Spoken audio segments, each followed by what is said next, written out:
I got a call from Billy. He's in trouble now.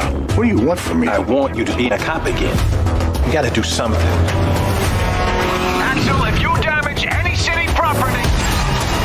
You're in a snowplow? Yeah, we in a damn snowplow. What's the problem? A lot of blind spots in the snowplow.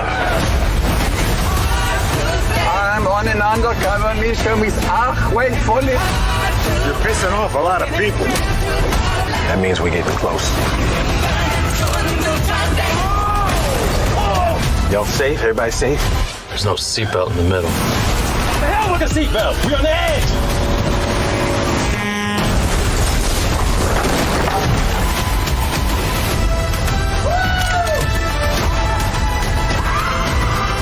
We're gonna need some backup. Whoa! What are you doing? I'm getting us some backup.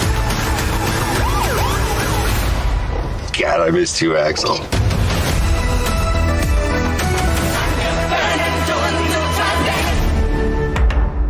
So, gentlemen, glad to see you. First off, first memory of Beverly Hills Cop. What stands out? I think I was in a movie theater in New York, probably bought my popcorn, went and sat with some strangers and, you know, watched it, loved it. I watched it with my older brother. I was too young. I was probably too young to watch it even after it had come out, but we watched it, you know, on TV, probably on like a Saturday afternoon with some cereal or something like that. But you know, my brother was a huge Eddie Murphy fan. Right. And do you have any older brothers or sisters? Brother, 1 year, 1 day older. 1 year and 1 day. Yeah. Okay, so it's a little different. Mine's 6.5 years older. Yeah.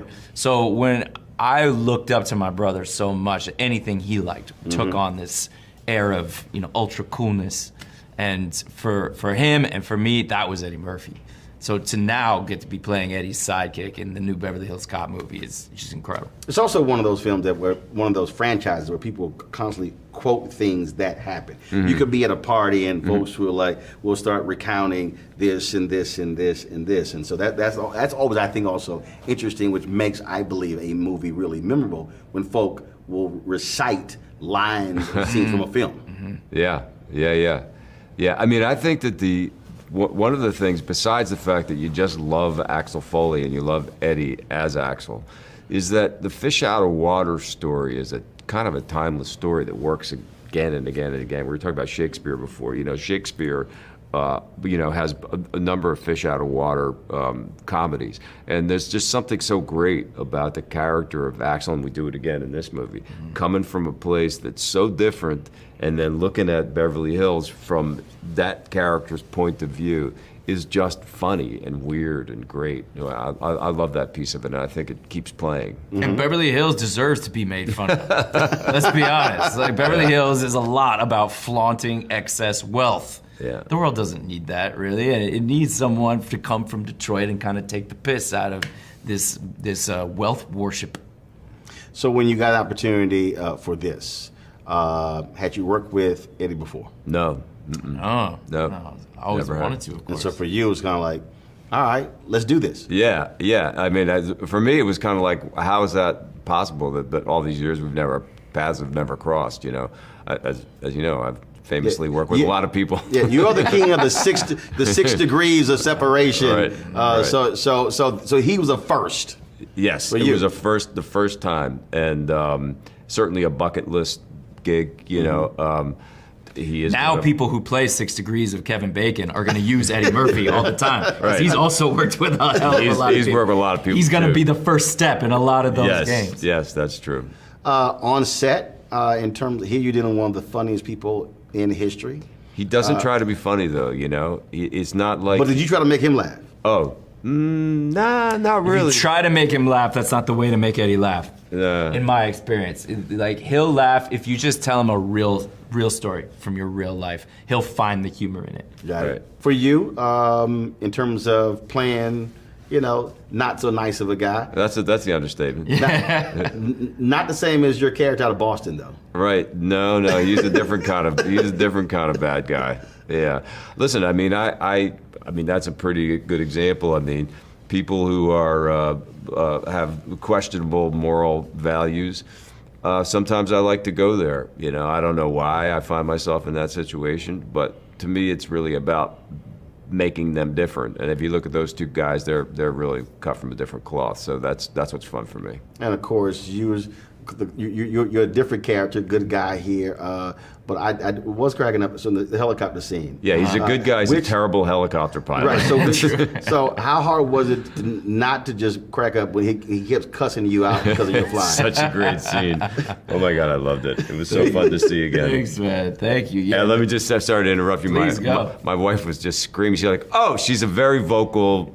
She watched a movie last night with the crowd. So that was her. That was her. She's like, oh my God. Yeah. Oh.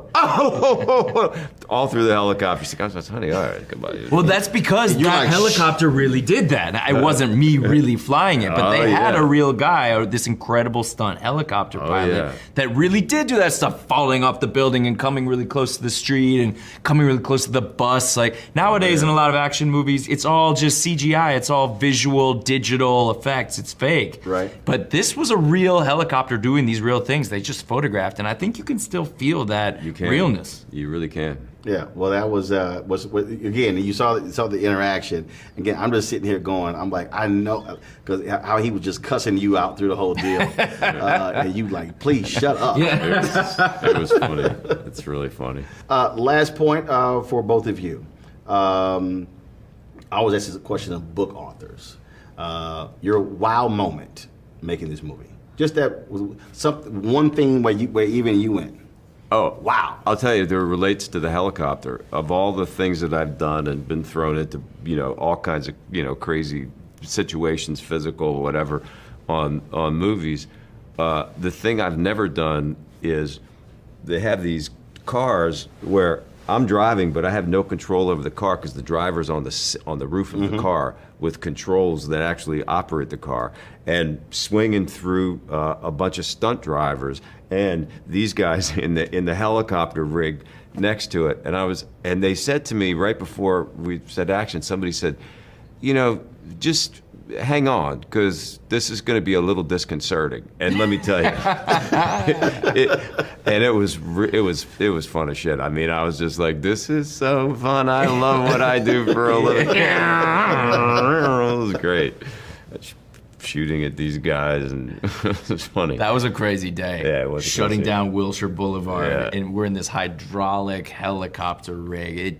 It felt like someone had built like a Disneyland theme park ride just for us, just for the day. Yeah. All right. Well, certainly I hope folks enjoy it. I appreciate it. Thanks a lot. Thank you. Cheers. All right. Good morning, everybody. It's another beautiful day here in Beverly Hills. What the hell was that? Let me guess. Foley. Did you say Foley? Foley! We stole a helicopter! I didn't realize that you couldn't really fly a helicopter. Otherwise, I would have came up with a different idea. I told you it was a bad idea! He shot my rotor off! Shit!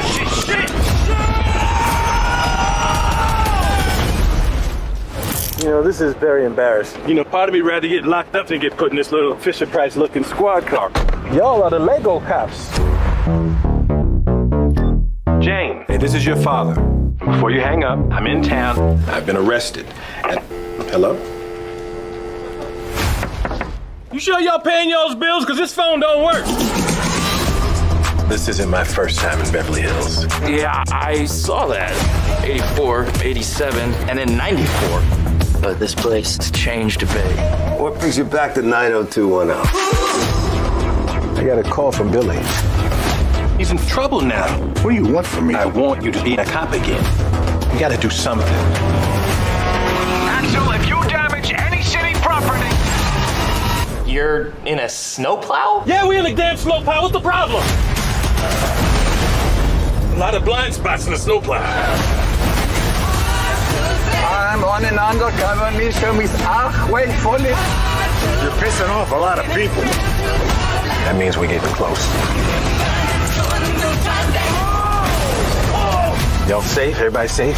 There's no seatbelt in the middle. The hell with the seatbelt? We're on the edge.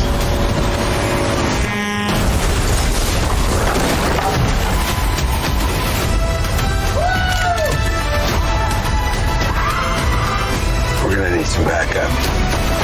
Whoa! What are you getting us some backup. God, I missed you, Axel.